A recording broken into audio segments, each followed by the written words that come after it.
ఆయుర్వేదం కేవలం ఒక వైద్య విధానం మాత్రమే కాదు, ఒక జీవన విధానం.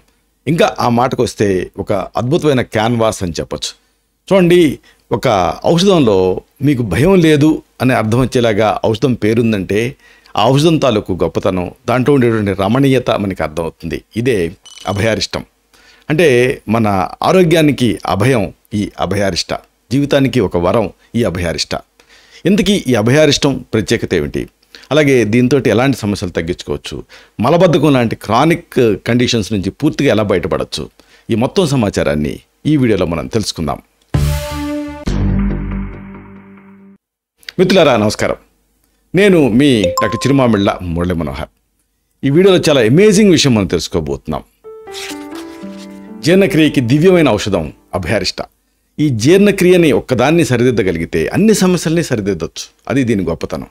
కాబట్టి ఆ మూలస్థానం మీద, ఆ సమస్య మీద మనం వేటేస్తున్నాం. దీంతో అన్ని సమస్యలు కూడా వాటంతటికి అవే తగ్గుతాయి. ఇలాగ తగ్గించేటటువంటి శక్తి ఈ అభయారిష్టకి ఉంది. దీని గురించి తెలుసుకుందాం. ఆయుర్వేదం మనకి అందించినటువంటి గొప్ప గొప్ప వరాలలో ఈ అభయారిష్టం అనేది ఒకటి. వేల సంవత్సరాల చరిత్ర కలిగినటువంటి మన వైద్య విధానంలో దీనికి ఒక ప్రత్యేకమైన స్థానం ఉంది. ఈ మందు కేవలం ఒక ఔషధం మాత్రమే కాదు, మన జీర్ణ వ్యవస్థను మొత్తాన్ని సంరక్షించే ఒక అద్భుతమైన శక్తి. దీన్ని తెలుసుకుంటే ఔరా అనుకుంటారు మీరు. ఆధునిక జీవన శైలిలో మనం ఎదుర్కొంటున్న అనేక జీర్ణ సంబంధిత సమస్యలకు ఇది ఒక చక్కటి పరిష్కారం, ఇది ఒక ఫుల్ స్టాప్. అభయారిష్టంలో ఉండేటువంటి సహజమైన పదార్థాలన్నీ కూడా మన శరీరం పైన ఎలాంటి దుష్ప్రభావాలు చూపించకుండా ఆరోగ్యాన్ని మెరుగుపరుస్తాయి. అది దీని ప్రత్యేకత. సరే, దీంట్లో ముఖ్యమైన పదార్థాలు ఏమిటి, అలాగే ఏ రూపంలో ఉంటుంది, ఇది మీరు తెలుసుకోవాలి. ప్రధానంగా దీంట్లో ఈ అద్భుతమైన ఔషధం తయారీలో హరితకి అంటే టెర్మినేలియా చెబుల అంటే కరక్కాయ మెయిన్గా ఉంటుంది. కరక్కాయ కన్నతల్లి అంటారు కదా, దీనికే అభయ అనేటువంటి పేరు కూడా ఉంది. అలాగే ఇంకొక ఆసక్తికరమైన విషయం ఏంటంటే దీంట్లో మునక్కా ఉంటుంది, అంటే ఎండు నల్ల ద్రాక్షలు ఉంటాయి. అలాగే వాయువిడంగాలు ఉంటాయి, ఇది గ్యాస్ ఇలాంటి వాటిని తగ్గిస్తుంది. అలాగే ఇంకా ఆసక్తికరంగా దీంట్లో మధుకా ఇండికా అనేది ఉంటుంది, అంటే ఇప్ప పువ్వులు ఉంటాయి. అంటే ఒక రకమైన హ్యాపీగా ఉండేటువంటి ఒక మగతలాంటి స్థితి వస్తుంది. ఇలాంటి ముఖ్యమైన మూలికలు దీంట్లో ఉంటాయి. మొత్తం మీద ఈ ఔషధం తయారీలో 24 రకాల పదార్థాలను వాడతారు. ఒకటి కాదు, రెండు కాదు. అభయారిష్టాన్ని సాధారణంగా ద్రవ రూపంలో ప్రజెంట్ చేస్తారు. గ్లాస్ బాటిల్స్లో, యాంబర్ కలర్డ్ బాటిల్స్లో దీన్ని ప్రజెంట్ చేస్తారు. అయితే దీని ఔషధ గుణాలు ఏమిటి, మెడిసినల్ ప్రాపర్టీస్ ఏమిటి, ఇది మనం తెలుసుకోవాలి. మీకు మొలలు సమస్య ఉందనుకోండి, దాని నివారణగా ఇది పనిచేస్తుంది, యాంటీ హిమరాయిడ్. అలాగే మలబద్ధకం నివారణకి ఇది సహాయపడుతుంది, యాంటీ కాన్స్టిపేషన్. అలాగే విరేచనకారిగా సహాయపడుతుంది, లాక్సేటివ్. ఇంకా ముఖ్యంగా ఆకలిని పెంచేదిగా ఉపయోగపడుతుంది, ఎపిటైజర్. అలాగే జీర్ణక్రియని మెరుగుపరుస్తుంది, డైజెస్టివ్ స్టిమ్యులెంట్ ఇది. ఇంకా ముఖ్యంగా తేలికపాటి మూత్ర విసర్జన పెంచుతుంది, మైల్డ్ డయూటిక్లా పనిచేస్తుంది. చూడండి, ఆ పెద్ద పేగు దాని ముందు ఈ బ్లాడర్ ఉంటాయి. సో ఈ బ్లాడర్ వల్ల పెద్ద పేగు వల్ల బ్లాడర్ ఇన్ఫ్లుయెన్స్ అవుతూ ఉంటాయి. ఇది డయూటిక్లా పనిచేస్తుంది కాబట్టి దీనివల్ల ఆ పేగులో ఉండేటటువంటి అసౌకర్యం కూడా తగ్గుతుంది. అలాగే ఇది పేగు కదలికల్ని ప్రేరేపిస్తుంది, అంటే పెరిస్టాల్సిస్ని స్టిమ్యులేట్ చేస్తుంది. ఇంకా గ్యాస్ని ఇది తగ్గిస్తుంది, కార్బోనేటివ్గా ఉపయోగపడుతుంది. అలాగే మెయిన్గా దీన్ని యూజు ఉబ్బరింపుని తగ్గిస్తుంది, యాంటీ ఫ్లాచులెంట్. అలాగే ఇంకా ముఖ్యంగా విడంగాలు ఇలాంటివి ఉంటాయి కదా, క్రిముల్ని నాశనం చేస్తుంది, యాంథల్మెంటిక్గా, వెర్మిఫ్యూజ్ కింద ఇది పనిచేస్తుంది. అలా అంటే చిన్నపిల్లల్లో కూడా ఇవ్వదగింది. ఇంకా శరీరంలో విష పదార్థాన్ని తొలగిస్తుంది, అంటే ఆమపాచకం కింద ఇది పనిచేస్తుంది. అభయారిష్టం ఒక తేలికపాటి విరేచనకారి లక్షణాన్ని, మూత్ర విసర్జనను పెంచేటటువంటి స్వభావాన్ని కలిగి ఉంటుంది. ఇది ఆ పేగుల తాలూకు ఆ కదలికలని ప్రోత్సహిస్తుంది, సులభంగా మల విసర్జన జరగడానికి సహాయపడుతుంది. అంతేకాదు ఇది ఆ జీర్ణ వ్యవస్థ నుంచి విష పదార్థాలను తొలగించడానికి కూడా ఉపయోగపడుతుంది. ఎంత అమేజింగ్ విషయం ఇది. అయితే మరి ఆయుర్వేద దృక్కోణం ఏమిటి, ఆయుర్వేద లక్షణాలు ఏమిటి, ఇది కూడా తెలుసుకోవాలి. ఆయుర్వేదం ప్రకారంగా అభయారిష్టం శరీరంలో వాతాన్ని, పిత్తాన్ని, ఆ దోషాల పైన పనిచేస్తుంది. ఇది ముఖ్యంగా జీర్ణ వ్యవస్థని మెరుగుపరుస్తుంది, పేగుల కదలికల్ని క్రమబద్ధీకరిస్తుంది.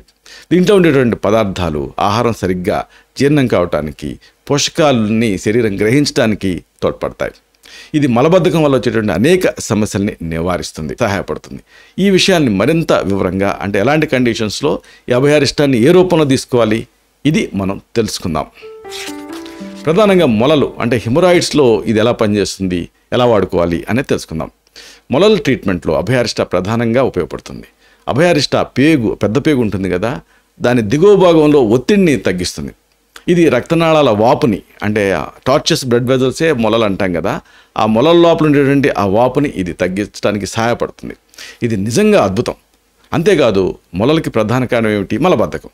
అభయారిష్ట పేగు కదలికల్ని మెరుగుపరుస్తుంది, మలబద్ధకాన్ని ఇది తగ్గిస్తుంది. రక్తస్రావం అయ్యేటువంటి మొలల విషయం ఉందనుకోండి, అప్పుడు అభయారిష్టాన్ని అర్షోగ్ని వటితోటి పాటు ఉపయోగించాలి. అంటే రక్తస్రావం అవుతూ ఉంటే మొలల్లో, అలాంటప్పుడు అభయారిష్టాతో పాటుగా అర్షోగ్ని వటి అనేదాన్ని యూజ్ చేయాలి. అదే రక్తస్రావం లేకుండా మొలలు బాగా నొప్పి దురద లాంటివి ఉన్నాయనుకోండి, అలాంటి సందర్భాల్లో దీన్ని కాంకాయన గుటిక అనే దాంతో పాటు అభయారిష్టాన్ని వాడుకోవాల్సి ఉంటుంది. ఇక మలబద్ధకం అసలైన సమస్య. ఈ కాన్స్టిపేషన్లో అభయారిష్టాన్ని ఎలా వాడుకోవాలి? తేలికపాటి మలబద్ధకంలో ఈ అభయారిష్ట అనేది ఒక్కటే చాలా ఎఫెక్టివ్గా పనిచేస్తుంది. తేలికపాటి మలబద్ధకం నుంచి పూర్తిగా రిలీఫ్ పొందాలనుకుంటే దీన్ని మీరు 2 నుంచి 4 వారాల పాటు క్రమం తప్పకుండా యూజ్ చేయాల్సి ఉంటుంది. భవిష్యత్తులో మలబద్ధకం సమస్యలు రాకుండా ఉండటానికి సరైనటువంటి పేగు కదలికలు కోసం ఆహారంలో ఫైబర్ కనీసం 30 గ్రాములు పర్ డే ఇలాగ ఉండేలాగా మీరు చూసుకోవాలి. ఇక మలం గట్టికి పడుతూ ఇబ్బందిగా ఉంటే అప్పుడు అభయారిష్ట తీసుకునే 30 నిమిషాల ముందు చెప్పుకున్నట్టుగా ఆవు నెయ్యి లేదా బాదం నూనెని గోరువెచ్చని నీళ్ళకి కలిపి లేదా గోరువెచ్చని పాలకి కలిపి తీసుకుంటూ ఉండాలి. ఇది మలబద్ధకం నుంచి క్రానిక్ కాన్స్టిపేషన్ లాంటివి ఉన్నప్పుడు రిలీఫ్ని ఇస్తుంది. ఎందుకంటే ఇది విరేచనకారిగా పనిచేయడంతో పాటుగా పేగులు, లివరు అంటే కాలేయం, వీటి కదలికలని కూడా ఇంప్రూవ్ చేస్తుంది. ఇది కాలేయం నుంచి పిత్తరసం తాలూకు ఆ స్రావాన్ని కూడా పెంచుతుంది. పిత్తరసం అంటే బైల్ జ్యూస్ ఆ పేగుల కదలికల్ని స్టిమ్యులేట్ చేస్తుంది. ఇది సులభంగా మల విసర్జన జరగడానికి సహాయపడుతుంది. అది అభయారిష్టాలో ఉండే బ్యూటీ. కొంతమందికి మలం గట్టిగా ఉండకపోవచ్చు, కానీ మల విసర్జనలో ఇబ్బంది ఉంటూ ఉంటుంది. సాధారణంగా మలం జిగురుగా మారి చాలా తక్కువ పరిమాణంలో బయటకు వస్తూ ఉంటుంది. అలాంటి సందర్భాలలో అభయారిష్ట ఈ మలంలో ఉండేటటువంటి అదనపు కొవ్వులు, ఆ శ్లేష్మ పదార్థాన్ని తగ్గించడానికి ఉపయోగపడుతుంది. ఇది ఆ జిగురుగా ఉండటానికి, ఆ దుర్వాసన రావడానికి కారణమవుతూ ఉంటుంది. ఏది? ఆ మలంలో ఉండేటువంటి కొవ్వు అనేది. అలాంటి సందర్భాలలో ఈ అభయారిష్టాన్ని ఒంటరిగా కానీ లేదా ఒక చిటికెడు త్రికట్టుతో పాటు కానీ వాడచ్చు. త్రికట్టు అంటే శొంఠి, పిప్పళ్ళు, మిరియాలు. దాన్ని ఈ అభయారిష్టాకి కలిపి ఆ పొడిని ఒక చిటికెడు అలా తీసుకుంటే ఆ మలంలో ఉండేటటువంటి అదనపు జిగురు, ఆ శ్లేష్మం ఇలాంటివి తగ్గుతాయి. ఇక కడుపు ఉబ్బరింపులో దీని ఉపయోగం అమేజింగ్. కడుపు ఉబ్బరింపుతో పాటు అనేక సమస్యలు ఇబ్బంది పెడుతూ ఉంటాయి. అంటే గ్యాస్, అసౌకర్యంగా నిండినట్టు ఉండటం ఇలాంటివి. అభయారిష్టాలో ప్రధాన పదార్థం ఏమిటి? హరియతకి అంటే కరక్కాయ. ఇది పేగుల్లో ఉండే గ్యాస్ని, ఉబ్బరింపుని, కడుపు నొప్పిని తగ్గిస్తుంది. ఇది పేగుల నుంచి అదనపు గ్యాస్ని బయటికి పంపించడానికి సహాయపడుతుంది. తేలికపాటి కేసుల్లో అభయారిష్టం ఒక్కటే పనిచేస్తుంది, సరిపోతుంది. ఇతర ఔషధాలు అవసరం ఉండదు.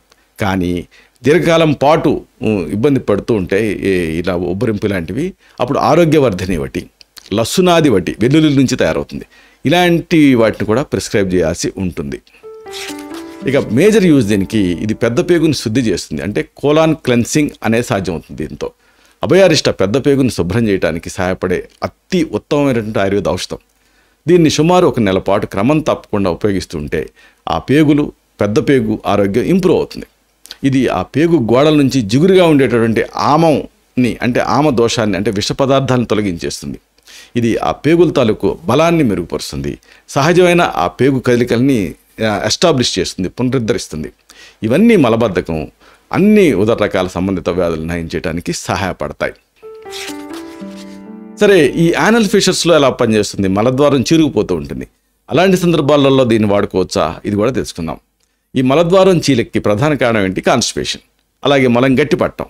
అలాంటి పరిస్థితులలో అభయారిష్ట ఈ మలబద్ధకాన్ని తొలగిస్తుంది.